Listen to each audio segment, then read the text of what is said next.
চলে যাও আবু উবাইদা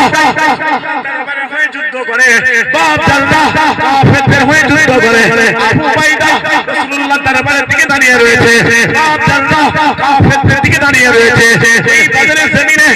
যুদ্ধ শুরু হয়ে গেল পানি চালানো শুরু হয়ে গেল চালানো শুরু হয়ে গেল পানি শুরু হয়ে গেল পানি শুরু হয়ে গেল আবু উবাইদা এই বদরের জমিনে তরবারিটা চালাতে চালাতে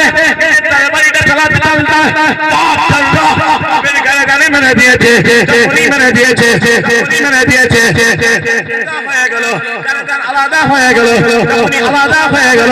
উনি আলাদা হয়ে গেল আবু উবাইদা নিজের বাপের কাটা মাথাটা নিয়ে চুলের মুঠিটা ধরে ধরে জিভ ধরে ধরে চুলের মুঠিটা ধরে ধরে জিভ ধরে ধরে টানতে টানতে কদমে ফেলে দিয়েছে হুজুরের কদমে ফেলে দিয়েছে আর যখনই ফেলে দিয়েছে